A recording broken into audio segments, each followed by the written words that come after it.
The air in the grand Victorian estate was thick with the scent of aged wood and the faint trace of lavender, Margaret's favorite fragrance. Elena traced her fingers along the grooves of the oak banister, the house both familiar and foreign after years away. "Can you believe it?" her older brother, Simon, muttered as he stepped past her into the foyer, his sharp gaze taking in the grandeur of their grandmother's legacy. "She left this entire place to you." His tone, though restrained, carried an undercurrent of resentment. "I didn't ask for it," Elena replied, feeling the weight of the will that had divided their family. Margaret's decision to name her sole heir had left her siblings, cousins, and even her own mother bitter. The reading of the will just a week prior had been a minefield of passive-aggressive comments and simmering tensions. Now, standing in the sprawling estate, Elena felt both overwhelmed and out of place. She had adored her grandmother, but why had Margaret chosen her? The house was a burden as much as it was a gift, and she wasn't sure she wanted to keep it. Elena's thoughts were interrupted by the sound of her cousin Claire's heels clicking against the marble floor. "You better hope there's enough cash in this place to buy us all out," Claire said with a saccharine smile. "We wouldn't want things to get ugly, would we?" Elena rolled her eyes. "I haven't even decided what to do with the house yet, Claire. Can we not do this today?" "Sure. Let's all pretend you didn't hit the jackpot," Claire snapped. She lingered for a moment before sashaying into the sitting room, where the rest of the family had begun sorting through Margaret's possessions. Elena sighed and headed upstairs to her grandmother's study, a room that had always intrigued her as a child. The desk, a massive antique with ornate carvings, stood at the center of the room like a sentinel guarding secrets. As she pulled open its drawers, sorting through old letters and photographs, a hollow clunk drew her attention. Curious, she ran her fingers along the underside of the desk and found a small latch. With a quiet click, a hidden compartment popped open, revealing a leather-bound diary wrapped in a faded ribbon. Her heart raced as she opened the first page, the familiar loopy handwriting of her grandmother greeting her. The entries started innocently enough: musings on the house, memories of her late husband, and mentions of family gatherings. But as Elena turned the pages, the tone shifted. One entry read, "The guilt eats at me, but I did what I had to. If anyone finds out about the affair, it will destroy us. I only hope the money I've hidden will be enough to keep everyone quiet." Elena's breath caught in her throat. An affair? Hidden money? She scanned the next few pages, her eyes widening with every line. The details were explicit: Margaret's relationship with a married politician, the threats she'd received, and the lengths she had gone to protect her family's image. She snapped the diary shut, her mind spinning. What did this mean? And why had Margaret kept this secret for so long? A distant voice called her name, snapping her back to reality. She shoved the diary back into the compartment and closed it. "Elena!" Simon's voice echoed from downstairs. "We're waiting for you." Forcing her breathing to steady, she hurried down to join the others. But as she did, she couldn't shake the feeling that the house had just become a puzzle, and she was the only one holding the key. Elena joined the family in the sitting room, the leather-bound diary still weighing on her mind. Claire was rifling through an ornate jewelry box, lifting necklaces and earrings as if assessing their worth.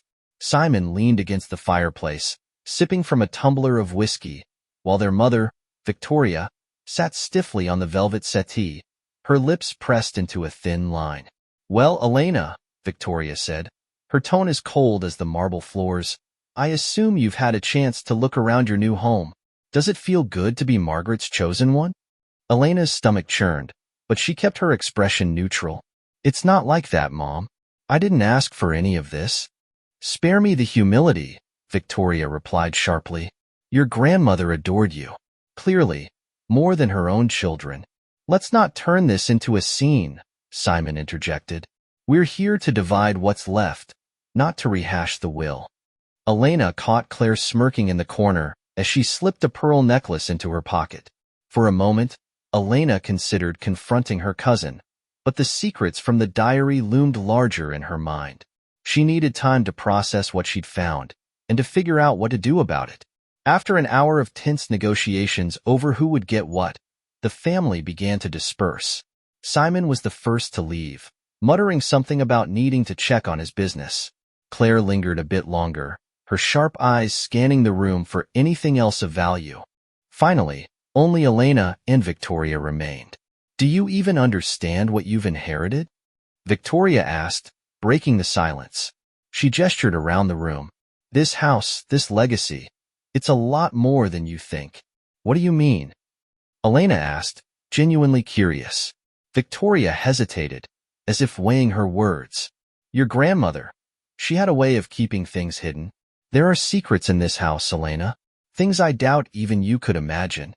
Elena's pulse quickened. "Like what?" Victoria shook her head. "You'll find out soon enough." With that cryptic remark, she stood and walked out, leaving Elena alone in the cavernous sitting room. That night, Elena couldn't sleep. The diary burned in her thoughts, begging to be revisited. Finally, she gave in, retrieving it from its hiding spot. The next entry confirmed what she feared. The money Margaret mentioned was real and hidden somewhere in the house. "The cash is secured in the wine cellar," the diary read. "I never wanted to involve the bank. If the truth about the affair ever came out, this would ensure the family's safety. But now, I wonder if I've only cursed them instead." Elena's heart pounded. She hadn't even known the house had a wine cellar. The following morning, she began her search. In the dim light of the basement, she found a small wooden door tucked behind a stack of old furniture. Inside was a narrow stone staircase spiraling downward. Her phone's flashlight barely illuminated the cobwebbed walls as she descended. At the bottom of the staircase, Elena found herself in a musty room lined with dusty wine racks. In the center of the room stood an old wooden crate, nailed shut. She pried it open with a crowbar she'd found in the basement. Inside were bundles of cash wrapped in yellowing paper bands, more money than she had ever seen in her life. But alongside the cash was something even more chilling, a stack of letters. The first letter was addressed to Margaret. Elena unfolded it, her hands trembling. "Margaret," it began, "you think you can blackmail me? You have no idea who you're dealing with. If you so much as breathe a word about our arrangement, I'll make sure your family pays the price." The letter wasn't signed, but it didn't need to be. The politician her grandmother had written about in the diary was real and dangerous. Before Elena could fully process what she'd found, the sound of a floorboard creaking above her froze her in place. Someone was in the house. Her mind raced. Was it Simon? Claire? Or someone even more sinister, following the trail of secrets Margaret had left behind? "Elena!" a voice called out, echoing through the cellar. It was Claire. "I know you're down here." Panicked, Elena scrambled to hide the cash and letters back in the crate, slamming the lid shut just as Claire appeared at the top of the staircase. "What are you doing down here?" Claire asked, suspicion dripping from her voice. I just found the wine cellar," Elena stammered, trying to sound nonchalant. "I was curious." Claire's eyes narrowed. "Curious, huh? About what?" Elena forced a smile. "Just exploring. This house is full of surprises." Claire stepped closer, her gaze flicking to the crate. "You wouldn't be hiding anything from the rest of us, would you?" The web of secrets begins to tighten as Elena realizes she's not the only one looking for answers, or the hidden fortune. Betrayals, confrontations, and a dangerous game of cat and mouse will soon unfold as the truth about Margaret's past threatens to destroy the family entirely. Elena forced herself to maintain eye contact with Claire, even as her pulse hammered in her ears. "Hiding something? You sound like you don't trust me, Claire." Claire crossed her arms, her sharp gaze fixated on Elena. "Let's just say you've always been a little too lucky for your own good. First, you get the house. Now you're sneaking around in basements. What's really going on?" "Nothing's going on," Elena replied, keeping her tone steady. "I'm just trying to figure out what to do with this place. It's overwhelming, Claire." For a moment, Claire didn't respond. Then her lips twisted into a smirk. "Sure, but if you find anything interesting, you'll let the family know, right?" "Of course." Claire lingered a beat longer, her eyes darting to the crate before finally turning to leave. Elena exhaled deeply as the sound of Claire's heels receded. She needed to figure out who to trust, if anyone, and what to do with the dangerous secrets she'd uncovered. That night, Elena couldn't shake the feeling that Claire would snoop around the wine cellar. Determined to keep the diary and letters safe, she moved them to her bedroom, hiding them beneath a loose floorboard she discovered earlier in the day.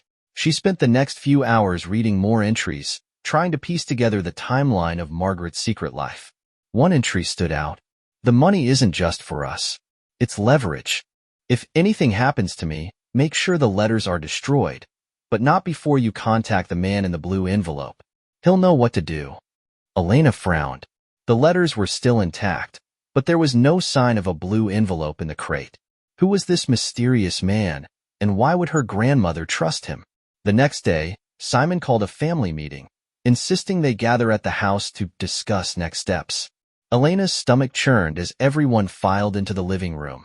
Claire was the last to arrive, a smug look on her face that made Elena's skin crawl. "Well," Simon began, taking his usual place as the self-appointed leader, "since Elena's the new owner, I think it's only fair we talk about how this inheritance should be managed." "Managed?" Elena asked, narrowing her eyes. "You can't seriously think you can handle this on your own," Claire chimed in. "The upkeep on a house like this? The taxes? It's too much. You'll need help." Elena clenched her fists. "And by help, you mean handing over control to you two?" Simon shrugged. "We're family, Elena. Margaret would have wanted us to share the responsibility." "That's funny," Elena snapped, "because the will didn't say anything about sharing." "Don't get defensive," Claire said with a saccharine smile. "We're just looking out for you. And for the rest of the family." Before Elena could respond, their mother, Victoria, cleared her throat. "Enough. We're not here to fight." Her sharp gaze shifted to Elena. "But Claire and Simon are right about one thing. You can't do this alone. The longer you delay making decisions, the more complicated this will get." Elena's mind raced. She needed a way to keep them at bay without revealing what she'd found. Later that evening, Elena called the only person she thought she might be able to trust, her childhood best friend, Lila. Lila answered on the second ring. "Elena? Is everything okay?" "Not really," Elena admitted. She filled Lila in on the diary, the money, and the letters, leaving out the details about the politician for now. "Are you serious?" Lila said, her voice a mix of shock and concern. "Elena, this is dangerous. You need to go to the police." "And tell them what?" "That my grandmother was blackmailing someone decades ago? That there's a stash of cash in the basement? It'll only make things worse." "Then what are you going to do?" Elena hesitated. "I don't know yet, but I need your help." The next morning, as Elena returned from an errand, she found the front door ajar. Her heart sank. She rushed inside, calling out, "Hello? Is someone here?" Silence. She bolted to her bedroom and threw open the door. Her stomach dropped. The loose floorboard was pried open, and the diary and letters were gone. A surge of panic gripped her. Who had taken them? Claire? Simon? Or someone else entirely? As she turned to leave, her phone buzzed with a text message from an unknown number. "I know what you found. If you want to keep your family safe, meet me tonight at the old pier. Alone." Elena stared at the message, her blood running cold. Whoever had sent it wasn't bluffing, and now the stakes were higher than ever. Elena's hands shook as she read the message again. The old pier. It was a place steeped in local legend, abandoned for years and isolated from the rest of the town. Whoever sent the message wasn't interested in being overheard or in making her feel safe. Her first instinct was to call the police, but something stopped her. Whoever had taken the diary and letters clearly knew too much, and involving the authorities might escalate things. Reluctantly, she texted back, "I'll be there. 8 p.m. The reply came almost instantly, "Don't be late."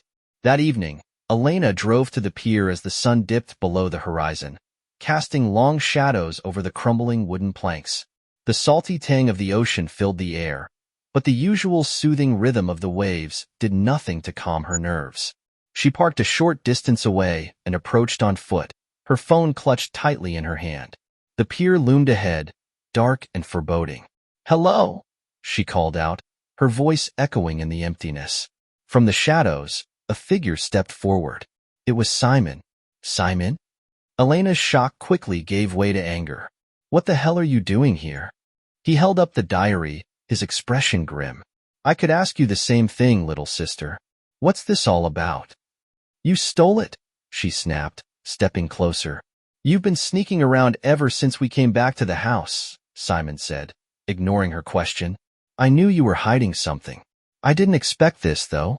He flipped the diary open to one of the incriminating pages and shook his head. Grandma wasn't who we thought she was she?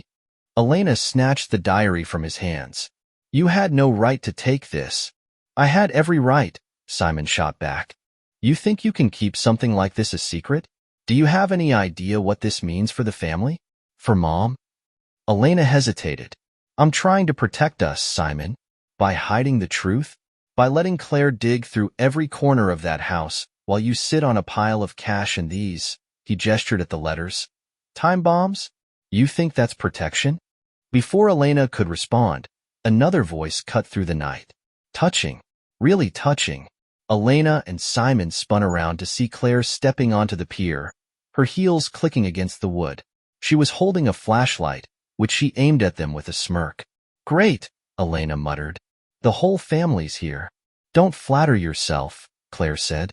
I followed Simon. He's not exactly subtle. Simon glared at her. And what do you want, Claire? To add this to your collection of stolen jewelry? Claire ignored him and turned to Elena. What's in the letters? None of your business, Elena snapped. Oh, but it is, Claire said, her tone saccharine. You see, unlike you two, I don't think keeping skeletons in the closet is a good idea, especially when they could be worth something. Elena's stomach turned. You want to sell them? Claire shrugged. If there's a market for it. And let's face it, there always is. This isn't a game, Claire, Simon said, stepping between her and Elena. These secrets could ruin people's lives. Not just ours, but the people Grandma was involved with. Oh, please, Claire scoffed. You're acting like she was some saint who fell from grace. Newsflash, she wasn't. And if this family has to pay the price for her mistakes, then we might as well profit from it. Elena had heard enough. She stepped forward, the diary clutched to her chest. Neither of you is getting this, she said firmly. Grandma trusted me with this house. She trusted me to do the right thing, and that's exactly what I'm going to do. And what's that? Claire sneered. Burn it all and pretend it never happened? No, Elena said, her voice steady. I'm going to figure out the truth. All of it. And I'm going to make sure it doesn't destroy us. Claire laughed, a sharp, bitter sound. Good luck with that. Before anyone could say more, the sound of tires screeching on gravel drew their attention. A black car pulled up near the pier, its headlights cutting through the darkness. Elena's blood ran cold as a tall man stepped out, his face obscured by the glare. He walked with purpose, his movements calculated and precise. Who's that? Simon asked, his voice low. I have no idea, Elena whispered. The man stopped a few feet away, his gaze sweeping over the three of them. I see the diary has been found, he said, his voice calm but laced with menace. Good. Now hand it over. Elena clutched the diary tighter. Who are you? The man smiled, but it didn't reach his eyes. Let's just say I'm someone your grandmother owed a favor. And now, I'm here to collect. Elena stood frozen, the diary clutched to her chest. The man's calm demeanor only made him more threatening, and the way his eyes darted between her and the diary made it clear he wouldn't leave empty-handed. Simon stepped forward, trying to mask his fear with bravado. You don't just walk in and start making demands. Who the hell do you think you are? The man tilted his head, his smile fading. I'm the person who decides whether your family's skeletons stay buried or get paraded for the world to see. Margaret made promises she couldn't keep. I'm here to clean up her mess. Claire laughed nervously. You're bluffing. No one's going to care about ancient family drama. The man's gaze snapped to Claire, silencing her instantly.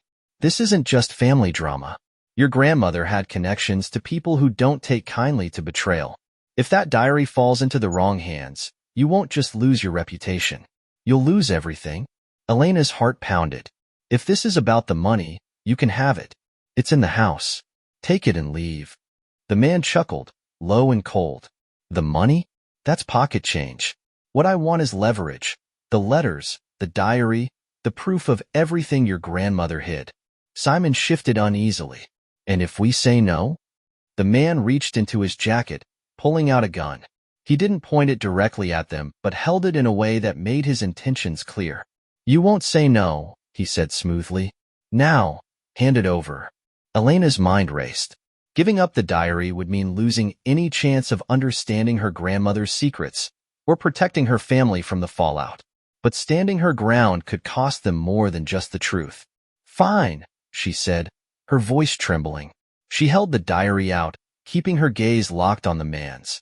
Elena, don't, Simon started, but she silenced him with a sharp look. The man stepped forward, his gun still in hand, and took the diary. He flipped through the pages, nodding in satisfaction. Smart choice. What happens now? Elena asked, her voice steadier than she felt. Now? The man smiled again. Now, I do what Margaret couldn't. I make sure this stays buried. For good. He turned and started toward the car, leaving the three siblings in stunned silence. But as he reached the vehicle, a deafening crack shattered the stillness. The man stumbled, clutching his shoulder, the diary falling to the ground. Elena whipped around to see Lila standing at the edge of the pier, holding a rifle. Drop the gun, Lila shouted, her voice fierce. The man cursed under his breath, his free hand pressed to his bleeding shoulder. He dropped the weapon and raised his hands, glaring at Lila. You just made a big mistake, he growled. I'm full of those, Lila shot back. Now get out of here before I decide to aim for something vital. The man hesitated, then climbed into his car and sped off, leaving the diary behind. Back at the house, the siblings and Lila sat around the dining room table, the diary lying unopened between them. What the hell just happened? Simon muttered, running a hand through his hair. That guy was willing to kill for this, Claire said, her usual bravado gone. Whatever Grandma was into, it wasn't small time.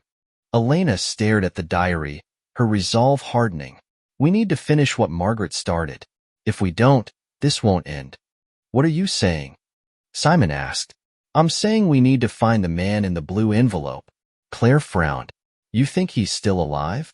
There's only one way to find out, Elena said, flipping to the page in the diary that mentioned him. The next few weeks were a whirlwind of research, false leads, and tense conversations. The man in the blue envelope turned out to be an investigative journalist who had worked with Margaret during her early years. After tracking him down, they learned that Margaret had been blackmailing the politician not out of greed, but to protect the family from financial ruin after their grandfather's reckless business dealings. With the journalist's help, Elena and her siblings pieced together the full story and ensured that the remaining evidence was destroyed. The family fortune, they decided, would be used to repair the damage done by Margaret's actions, both within their family and the community. Months later, Elena stood on the front porch of the estate, watching the sun set over the horizon. The house felt lighter now, the weight of its secrets finally lifted. Lila stepped up beside her, a wry smile on her face. You know, for someone who didn't want this place, you've done a hell of a job with it. Elena laughed softly. I think Grandma knew I wouldn't just take care of the house.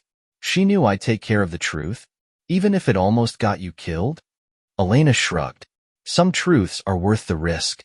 As the last rays of sunlight faded, Elena turned back to the house, ready to start a new chapter, this time without secrets,